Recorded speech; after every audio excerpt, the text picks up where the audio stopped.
بيقدروا يطلعوا، وأنا عندي أطفال كتير يعني بيجي 4 صغار بخافوا يطلعوا عشان الكلاب في الليل بين الموتى بخافوا يعني من المقابر، والحياة صعبة جدا، وما قدرناش نرجع على بيوتنا رغم الهدنة عشان بيتنا في المنطقة الحمراء.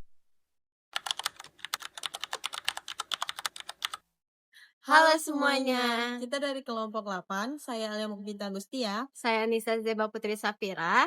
Kita akan menjelaskan mengenai Dampak genosida Israel di Gaza Palestina terhadap sikap publik dunia. Sejak 7 Oktober tahun 2023, konflik antara Israel dan Palestina kembali memanas. Operasi militer Israel di jalur Gaza menyebabkan krisis kemanusiaan yang sangat besar. Ribuan warga sipil menjadi korban. Fasilitas umum hancur dan jutaan penduduk kehilangan tempat tinggal.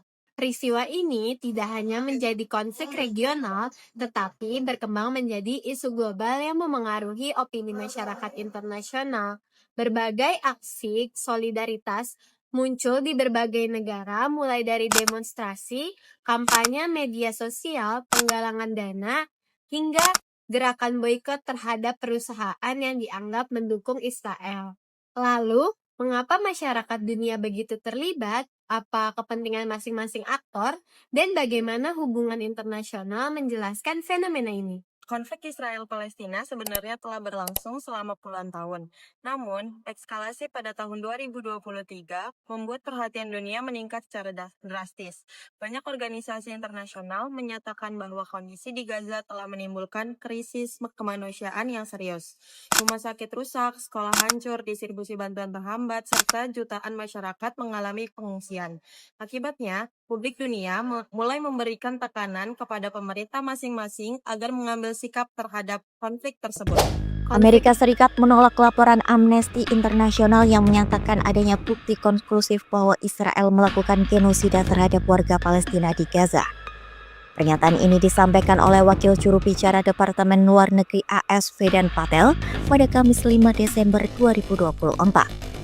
We have said previously and continue to find that the allegations of genocide are unfounded, but there continues to be a vital role that civil society organizations like Amnesty International and human rights groups and NGOs play in providing information and analysis as it relates to Gaza and what's going on. But again, as I've said before, that we do not and have not concurred with these past findings regarding genocide. Ini melibatkan berbagai aktor negara maupun non-negara. Israel menyatakan bahwa operasi militernya bertujuan menjaga keamanan nasional dan menghancurkan Hamas yang dianggap sebagai ancaman keamanan. Di sisi lain, masyarakat Palestina menjadi pihak yang paling terdampak karena sebagian besar korban berasal dari kalangan sipil. Amerika Serikat menjadi salah satu sekutu utama Israel dengan memberikan dukungan politik, diplomatik, maupun bantuan militer. Perserikatan Bangsa-Bangsa berupaya mendorong gencatan senjata, mengawasi kondisi kemanusiaan, dan menyalurkan bantuan melalui berbagai badan di bawah naungannya. Organisasi seperti Red Cross, Oxfam, dan Save the Children memberikan layanan medis, bantuan pangan, hingga perlindungan terhadap anak-anak.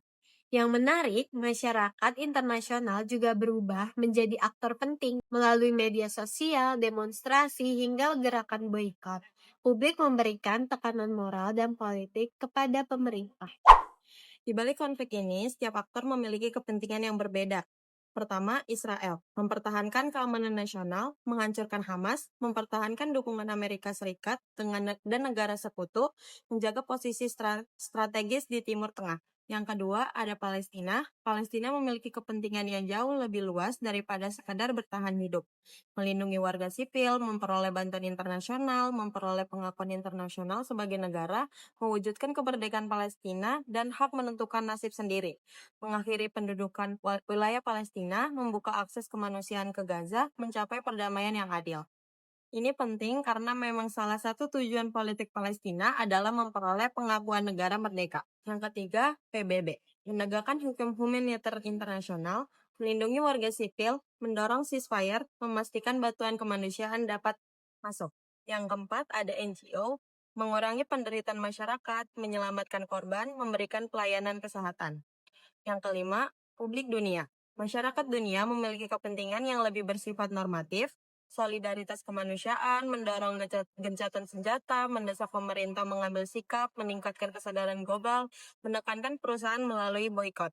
Perbedaan kepentingan inilah yang menciptakan apa yang disebut sebagai power interplay, yaitu interaksi kekuatan antar aktor yang saling mempengaruhi proses pengambilan keputusan dalam politik internasional. Dua organisasi hak asasi manusia Israel untuk pertama kali menyatakan Israel melakukan genosida terhadap rakyat Palestina di Gaza. B'Tselem dan Physicians for Human Rights Israel menjadi badan HAM pertama di Israel yang mengakui Israel telah melakukan genosida di Gaza. B'Tselem ungkap berdasar penyelidikan terhadap kebijakan Israel di jalur Gaza dan hasil-hasil mengerikan yang dibuatnya, B'Tselem menyimpulkan tegas bahwa Israel mengambil tindakan terkoordinasi untuk secara sengaja menghancurkan masyarakat Palestina di jalur Gaza. Laporan B'Tselem memaparkan statistik serta kesaksian dan dokumentasi pribadi. Sedangkan laporan PHRI menawarkan sebuah analisis hukum medis yang mendetail mengenai serangan militer Israel di Gaza yang masih berlangsung hingga saat ini. Bukti-bukti dinilai menunjukkan penghancuran yang disengaja dan sistematis terhadap sistem perawatan kesehatan dan sistem vital lainnya di Gaza yang dibutuhkan untuk keberlangsungan hidup penduduk. Sementara pernyataan kedua organisasi HAM Israel itu dibantah juru bicara pemerintah Israel. David sebut tegas menolak klaim tersebut. Dukungan masyarakat internasional diwujudkan dalam berbagai bentuk.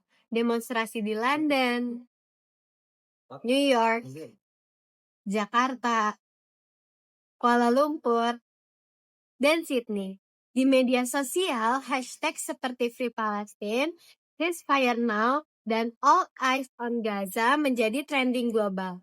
Selain itu, masyarakat juga melakukan penggalangan dana melalui berbagai organisasi kemanusiaan. Sebagian masyarakat bahkan melakukan gerakan boikot terhadap perusahaan yang dianggap memiliki hubungan dengan Israel sebagai bentuk tekanan ekonomi. Fenomena ini dapat dijelaskan menggunakan teori konstruktivisme dari Alexander Wen. Menurut Wen, hubungan internasional tidak hanya dipengaruhi oleh kekuatan militer atau ekonomi, tetapi juga dibentuk oleh norma, identitas, dan nilai yang berkembang di masyarakat. Dalam kasus Gaza, penderitaan warga sipil tersebar luas melalui media sosial dan media internasional. Paparan tersebut membentuk empati masyarakat dunia sehingga muncul identitas bersama sebagai sesama manusia. Identitas inilah yang kemudian mendorong aksi kolektif berupa demonstrasi, donasi, kampanye digital, hingga boikot. Artinya, perubahan sikap publik dunia tidak hanya dipengaruhi kepentingan politik, tetapi juga oleh norma kemanusiaan yang terbentuk secara sosial. Berdasarkan pembahasan yang telah kami jelaskan, dapat disimpulkan bahwa konflik Gaza bukan hanya konflik antara Israel dan Palestina. Konflik ini berkembang menjadi isu global yang melibatkan berbagai aktor negara maupun non-negara dengan kepentingan yang berbeda. Melalui perspektif konstruktivisme, kita dapat memahami bahwa norma kemanusiaan, identitas kolektif, dan opini publik mampu memengaruhi hubungan internasional. Meskipun publik dunia tidak memiliki kekuatan militer, mereka mampu memberikan tekanan moral, politik, bahkan ekonomi melalui demonstrasi, kampanye digital, donasi, dan gerakan boikot. Hal tersebut menunjukkan bahwa dalam politik global saat ini, opini masyarakat internasional telah menjadi salah satu kekuatan penting yang tidak dapat diabaikan. Sekian penjelasan dari kami. Terima kasih semuanya.